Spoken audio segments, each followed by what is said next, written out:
Bonjour à tous, il y a quelques jours, Raphaël Gemignani nous quittait à l'âge de 99 ans et malheureusement, je n'ai jamais eu l'occasion de le rencontrer. Donc aujourd'hui, je vais interviewer Pierre Campagnaro, qu'il a bien connu, puisqu'il a été coureur professionnel dans l'équipe BIC, c'était le coéquipier de Jacques Anquetil, et le directeur sportif de l'époque n'était autre que Raphaël Gemignani. Donc tout de suite, c'est l'interview vintage pour rendre hommage à Raphaël Gemignani.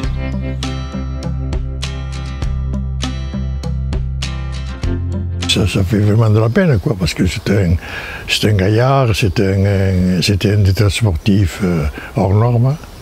Vraiment, c'était un homme qui dans la vie sportive cycliste était connu et il nous fait mal, quoi, de partir comme ça, quoi.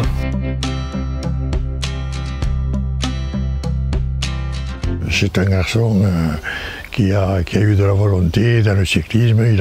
Il a été coureur cycliste, il a fait 3e Tour de France à l'époque, dans les années 50. Il a été champion de France, il a couru avec Opie, Bartali, Louison Bobet. Bon, c'était un champion. Et puis il est devenu directeur sportif avec Bernard Hinault, qui a gagné 5 Tours de France. Bon, c'est sûr. Il a des loges, il a tellement qu'on se jusqu'à demain pour en parler. Vraiment, c'était un homme de confiance et puis un homme qui savait parler pour le vélo, quoi. Voilà, on dirait qu'il était fait pour, comme Bernard Hinault était fait pour gagner les Tours de France, quoi. Et Gemignani, lui, c'était un détail sportif hors norme, quoi. C'était un gars que tout le monde appréciait, et puis il était bien connu partout dans les courses. J'aime.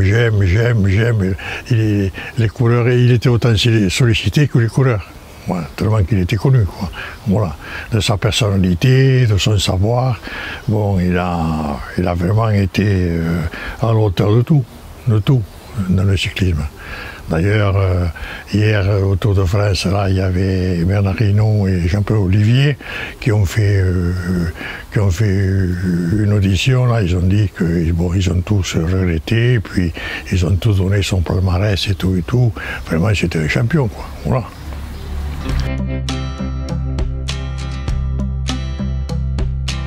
Ouais, je l'avais rencontré la première fois à Paris. Une course d'amateurs. Il était venu, vous voyez, il surveillait les amateurs, tout ça. J'avais gagné une course là sur le, c'était à, je ne me rappelle plus, à Levallois, je crois, c'était, oui. Et c'était une course amateur internationale, quoi. Bon, il y avait tous les Belges, les Italiens et tout. Et puis c'est tout, mais sans dire bonjour, bonsoir ni rien. Je l'ai vu passer comme ça, et il était là, quoi, comme un spectateur, quoi. Ouais. Bon, mais après, bon, j'ai gagné en amateur, j'ai gagné Paris-Rouen, des courses quand même internationales à Paris. Bon, et là alors, c'était Louvio, son adjoint. C'est l'adjoint qui m'a contacté, puis il m'a dit, bon, eh bien, si tu veux, on peut faire un contrat d'un an, professionnel, tout ça, et c'est là où j'ai signé chez BIC, là. Et après, bon, avec Gem, je l'ai connu après, bon, j'ai couru avec lui, il a été directeur sportif en Belgique avec moi, il a été au Tour d'Espagne.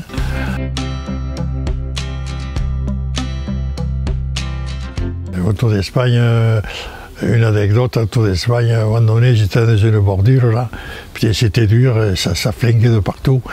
Et il monte, il m'a dit, allez, accroche-toi. J'ai dit, moi, c'est dur, hein, j'aime. C'est dur, j'aime. Il m'a dit, à l'usine, chez Renault, c'est pas dur, il me dit. Ça, je me souviens, cette anecdote. Non, mais oui, après l'arrivée, bon, une il nous sollicitait chacun, mais quand même il avait la grande gueule. Hein. Il voulait toujours gagner, toujours ouais, vous n'avez pas fait ci, vous n'avez pas fait ça, je vous avais dit d'aller devant. Non, c'est pour ça c'était un état sportif super état sportif. Il n'y en a pas eu comme lui. Hein. Il n'y en a pas eu comme lui. Même à l'époque, Antonin Magne pour Poulidor. D'ailleurs, des fois, dans des soirées comme ça, au Tour méditerranéen, il était toujours invité. Bon, que Lucien m'a organisé. Le soir, il y avait une partie de cartes, tout ça, il jouait aux cartes et tout, avec Anquetil, Poulidor et tout. Et il dit, Poulidor, moi, si j'avais été ton directeur sportif, tu aurais gagné 2 Tours de France.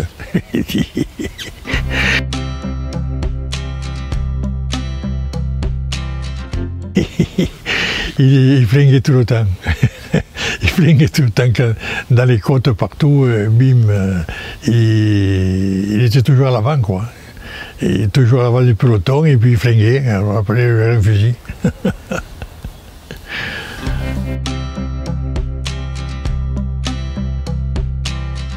Oui, il était complet, hein. Il était complet.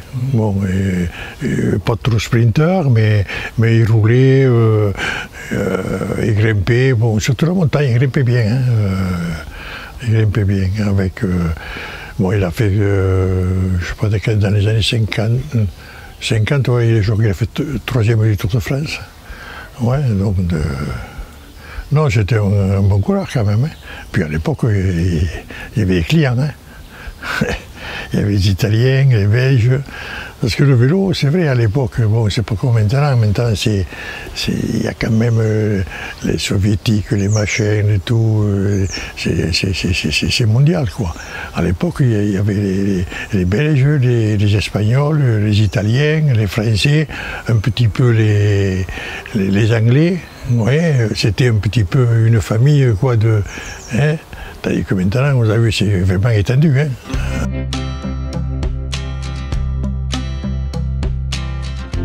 Quand on arrivait dans la réception, le personnage, il arrivait.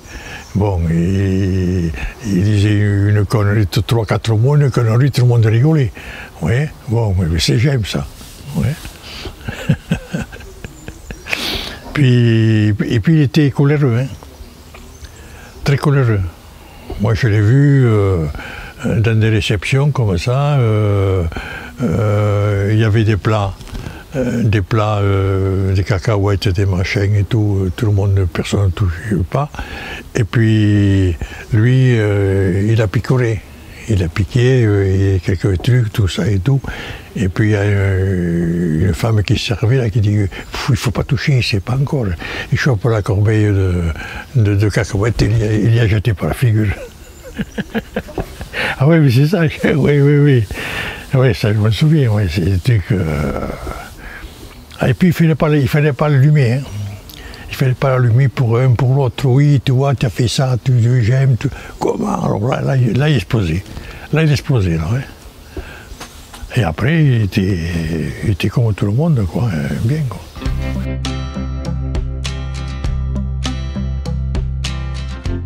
Il m'a dédicacé son livre, là, avec, en me disant tous mes souvenirs et tout, il est sympa. Non, et puis je le côtoyais souvent, là. J'étais son chauffeur, moi, au Tour méditerranéen que Lucien m'a organisé, là. Pendant 10-15 ans, là, j'étais son chauffeur dans le Tour, quoi, pendant une semaine, là, le Tour méditerranéen. Ouais, donc j'étais bien ami avec lui, quoi.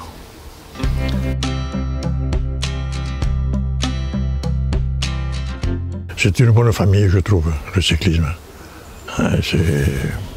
Ouais, mais dans le sport, tu vois, comme dans le rugby aussi, oui, c'est une bonne famille. Hein. Tout le monde après le match, tout le monde se voit ensemble, tout et tout. Mais le vélo, c'est vrai, c'est pareil. Hein,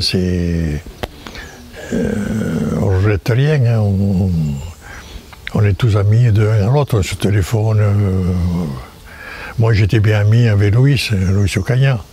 J'ai couru avec lui en amateur et c'était vraiment, ça c'était un cadeau. Hein. Il avait une classe, ce mec, incroyable. C'était Lucien Aymar, c'était mon meilleur copain, Louis Ocaña. Il y en a quelques-uns bon, que tu fais davantage d'amitié que d'autres, mais en fait dans l'ensemble, si tu veux mieux, bon, on est tous copains quand on se voit, bonjour, bonsoir, on s'embrasse, tout et tout. Ouais, je voyais ça aussi avec Guimard, Cyril Guimard, bon, j'ai couru avec lui, en amateur, Charlie Groscos, enfin je vous en citerai je ne sais pas combien.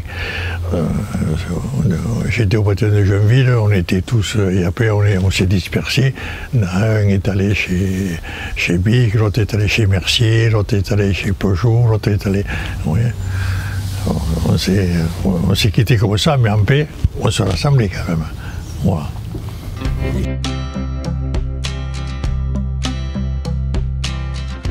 Puis nous, il y a une anecdote qui dit là, il voulait changer de vélo il voulait changer de vélo pour la montée, donc pour la descente peut-être, non? Ou pour la montée, je ne me rappelle pas. Et c'était interdit de changer de vélo, à part incident mécanique. Alors il a fait aller voir son mécano avec la voiture, parce qu'il avait le derrière qui ne marchait pas, avec les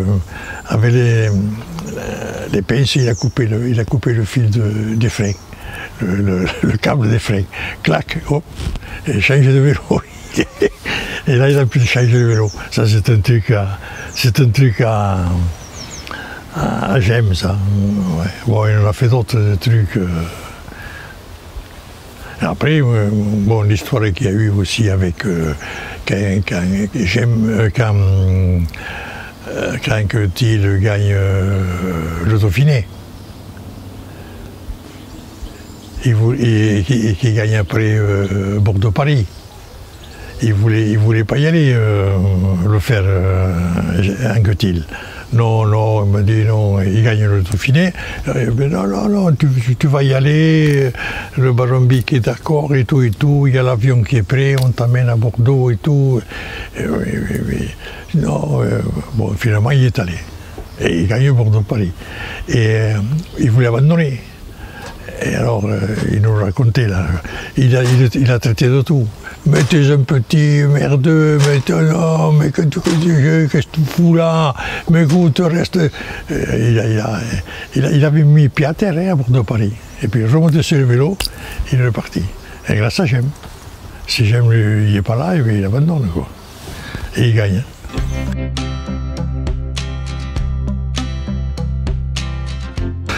Non, c'était un bon vivant, voilà, un bon vivant, il buvait bien son coup, c'était une personnalité, quoi, c'est tout, voilà, il n'y en a pas beaucoup comme ça, c'est des personnages, voilà, comme des mecs politiques, comme De Gaulle, c'est des personnages, rien qu'avoir sa gueule et tout, il impose, quoi, tu vois. Mais lui, pareil, quand il était dans un truc, une réception et tout, bon, tout le monde a le visage tourné vers Gem, tu vois. C'est pas n'importe qui rentre, quoi. Mais parce que tout avec sa physionomie, quoi. Il est comme ça, c'est Gemiani, quoi, c'est tout.